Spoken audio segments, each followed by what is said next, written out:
आजाद केवल कर्मचारी हितों पे ही बात नहीं कर रहा है, जैसा कि महासचिव की रिपोर्ट में हमने देखा कि किस तरीके से तमाम जो हमारी उपजातियां हैं, क्योंकि मुझे लगता है कि हम तमाम बात संगठित होने की कर रहे हैं, लेकिन भीतर से समाज खोखला हो रहा है, क्योंकि उपजातीय अस्मिताओं का संघर्ष बहुत तेजी से बढ़ रहा है। और आफ्टर कैटेगराइजेशन का जो पूरा फैसला आया सुप्रीम कोर्ट का, उसके बाद में जो कुछ भी मन में थोड़ा बहुत था वो इतना बाहर आ गया है कि हम आपस में युद्धरत समुदायों के रूप में अभी दिखाई दे रहे हैं। ऐसे समय में भी आजाद ने अपने पदाधिकारियों में और सब जगहों पर मुझे लगता है कि सब समाजों का प्रतिनिधित्व जो दिया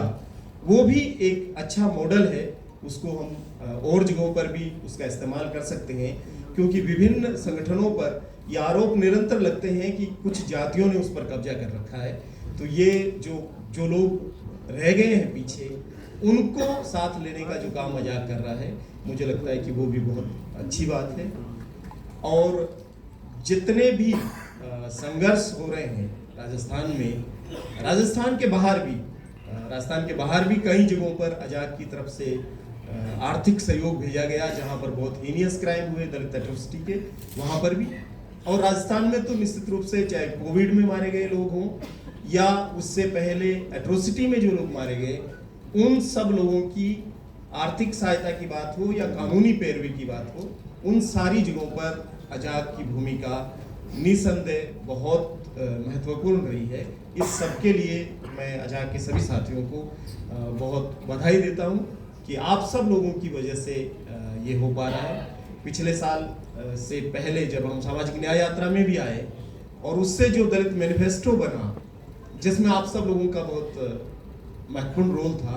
वो दलित मैनिफेस्टो देशव्यापी चर्चा का विषय बना और बाकी कई पार्टियों ने भी उसमें से चीज़ों को लिया।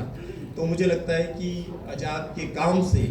एक लाइन खींची जा रही है और चारों तरफ उसकी बहुत महत्वपूर्ण बात हो रही है। आज यहाँ पर विचारधारा के बारे में मैं बात नहीं कहने के लिए आया हूँ, क्योंकि यहाँ जितने भी लोग बैठे हैं वो सब मेरे आदरणीय लोग हैं। आप सब लोगों को पढ़ते हुए हमने सीखा है और आप सबसे सीखते हुए ही हम आप ही की आवाज़ को बाहर ले जाते हैं जहाँ भी बात करते हैं वहाँ पर। तो आइडियोलॉजिकल हम सब लोग बहुत मजबूत हैं, लेकिन कुछ चीज़ों पर हमें ज़रूर सोचना चाहिए, क्योंकि अभी भी समाज इवेंट्स में उलझा हुआ है। उसको इवेंट्स से आगे हम इंस्टीट्यूशनलाइज कैसे कर सकते हैं, संस्थागत ढांचा कैसे दे सकते हैं, उस दिशा में हमको काम करना होगा।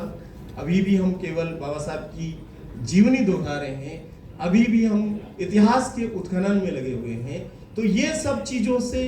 आगे बढ़ते हुए समाज के लिए, जैसा कि अभी यहाँ पर बात कही, मुझे बहुत अच्छा लगा जब हनुमानगढ़ वाले हमारे पदाधिकारी ने कहा कि पुलिस के सहयोग से तो घोड़ी पर गधा भी बैठ सकता है, तो फिर हम क्या कर रहे हैं। तो ये जो स्थिति है समाज की, इससे आगे समाज कैसे जाए, क्योंकि आप सब समाज का मध्यम वर्ग है और आप नेतृत्व कर रहे हैं, लेकिन बाकी समाज की जो स्थिति है